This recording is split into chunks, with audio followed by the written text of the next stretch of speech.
February 2017, when seemingly out of nowhere, young Dolph dropped a savage diss track called Play With Yo Bitch. This featured some pretty spicy lyrics and a cover art that all seemed to suggest that Yo Gotti's baby mama had hooked up with young Dolph, and that Yo Gotti had found Dolph's number in her phone and got mad about it. It's also worth noting that in that song he describes Memphis as Dolphland, which shouldn't be confused with the slightly larger Dolph World or its smaller, smellier cousin, Dolphland Paris. In the track, Dolph suggests that Yo Gotti had dissed him on his 2 Federal mixtape, which was released by Yo Gotti and his CMG artist Moneybagg Yo. Dolph also reiterates on this track that Yo Gotti only got popular from initially dissing 3 6 Mafia after he was rumored to be signing with them. Very similar to the situation between Dolph and Gotti. Gotti took to the high road and decided to respond on Twitter, just reminding the people that he was on some boss shit with Jay-Z and LA Reid and that he wasn't going to stoop to this level. A week later, on February the 7th, Dolph was at an interview at an Atlanta radio station where he elaborated on the diss and suggested that this whole thing came from one of Dolph's guys suggesting that Dolph was being sneak dissed by Yo Gotti on that 2 Federal mixtape. He also suggests that Yo Gotti encouraged Black Youngster to beef with him in order to get Black Youngster's career popping, in much the same way that Yo Gotti got his name popping from beefing with 3 6 Mafia. Second one come.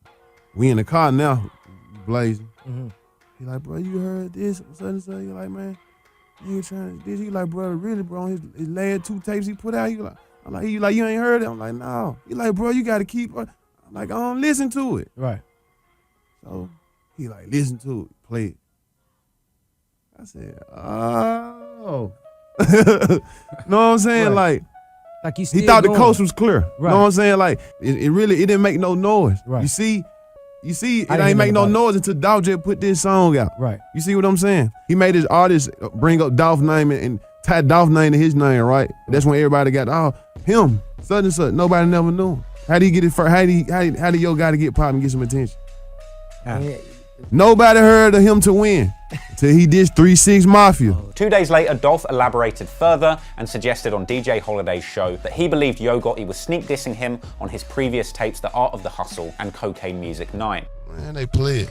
So his last 2 mixtapes, he's trying to slick diss Dolph. Now, here's where the timeline gets a little bit messed up, because a lot of people out there have reported that Yo Gotti responded to this Play With Your Bitch song with his own song called Don't Beef With Me. A lot of people have speculated that this was a sneak diss aimed at Dolph that came out after Dolph's diss. However, it seemed that this track was actually just a retitled version of the song Prayers, which was the last song on that Moneybagg Yo Gotti mixtape 2 Federal, which had actually come out at the end of 2016. Now, I'm not sure if this was some kind of internet troll or news outlet just looking to stoke the beef further and take an old song, retitle it and suggest that it's a new Yo Gotti diss, or whether it's just been lost in translation and this was the original sneak diss that young Dolph was really upset about. But if you go and listen to the song, it just seems like the same kind of generic diss and put downs that you would put on a song, just addressing all of your ops as opposed to anything specifically aimed at young Dolph. But regardless, Dolph kept it moving, and a little bit later that month, on February the 24th, he released the music video for Play With Yo Bitch, which featured some pretty hilarious scenes, recreated conversations that him and Yo Gotti supposedly had, and he uses a Yo Gotti impersonator to appear on screen and basically cry about the fact that his baby mama is hanging out with young Dolph. It's some savagery. Also in the video, young Dolph gets one of the most comically bad massages I've ever seen. He recreates some pretty hilarious moments between him and a fictional Yo Gotti. Dolph also drinks from a laughably small bottle of lean. Basically, the bottom line is Dolph went in on Yo Gotti, and there's no way that you could imagine there wouldn't be a response to this. And boy howdy, doesn't seem like they were about any of that talking shit, because only 1 day after that music video drop was the same day that young Dolph's convoy was shot up 100 times in North Carolina. This went down during the CIAA College Ball Tournament, where young Dolph was actually in the city of Charlotte, supposedly to perform at an unofficial after party at the Cameo nightclub. The official police statement says that around 6:30 p.m. on 600 block North Caldwell Street, several dozen rounds were fired from high-powered weapons at multiple vehicles, hitting them indiscriminately only 30 minutes before the final game of the CIAA tournament was scheduled to start at the Spectrum Center. Reports started coming out that Dolph was the target of this shooting, but luckily nobody was hurt because he was being driven in a $300,000 bulletproof GMC Yukon XL SUV.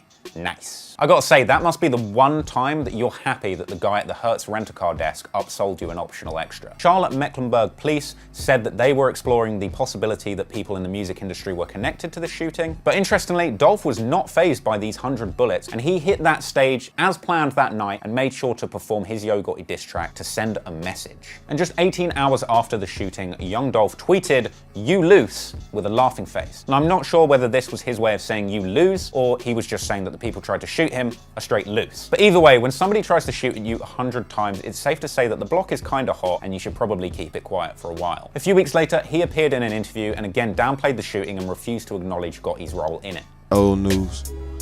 Know what I'm saying? Like, it's old. What you talking about? I don't know what you talking about. It's entertainment. You know what I'm saying? Like, definitely. If it ain't nothing else, it's entertainment right now. Then a few days after that, he was actually interviewed on TMZ, once again sidestepping questions actually about the shooting and the details of it, but once again reminding the interviewer that he was kind of glad that he'd spent $300K on that bulletproof SUV. Interestingly though, in that interview, he did still call out his #1 op, Yo Gotti. Black Youngster expressed his disappointment in Yo Gotti not responding to the beef. I ain't gonna even lie to you. Like, I don't even like how Big Homie move. I really don't. Like, but how he moves, it got him back through his career and through his life. So I can't judge it. You know what I'm saying? And at the end of that month, on the 31st of March, Young Dolph appears on The Breakfast Club and once again downplays that shooting and suggests that the people that did it were some amateurs. Now you and Yo Gotti, man, why can't you and Gotti just come together and get this money? Ain't gonna never happen. What you talking about?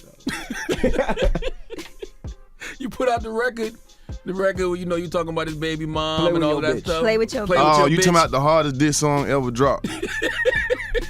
That's what happened when you get whoever, anybody, like apparently they know what they were doing. And you shoot 100 times and ain't no nothing shake, no nothing, nobody hit no nothing.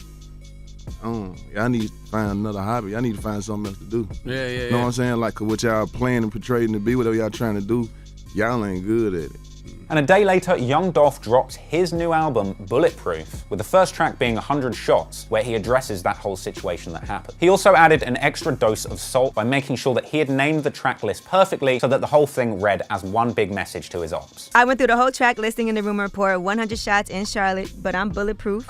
Doesn't sound real. And I was like, no, this is really the track listing. But he did deny that doing this was baiting further attacks. Do you feel like it was kind of inviting drama though? Like the name it Bulletproof is kind of like taunting, like on some I don't even care. I don't even give a damn. But Black Youngster was arrested in connection with this shooting a few months later in May. He was actually one of 3 men who surrendered to Charlotte police for his involvement in the shooting, eventually catching 6 counts of discharging a weapon into occupied property and felony conspiracy. Black Youngster addressed this whole situation on his mixtape and song I'm Innocent, where he addresses the issue and actually suggests that Young Dolph was basically dry snitching and led the police to him on Bulletproof. However, in Youngster's defense, those charges were eventually dropped. But that beef was still simmering on a low heat and looking pretty medium rare. But in September 26, Dolph's ops managed to score a few points, and Dolph ended up getting shot outside of a hotel in Hollywood and ending up in the hospital. Reports say that Dolph's crew were outside of a Hollywood hotel where Yo Gotti was staying, where an altercation and fight ended up happening, where reportedly Dolph was floored in the fight and then somebody pulled a gun and shot him a few times. Dolph managed to get up and flee to a nearby store and eventually was taken to hospital. Initially, fake news surfaced that Yo Gotti was being investigated as a person of interest in this shooting, though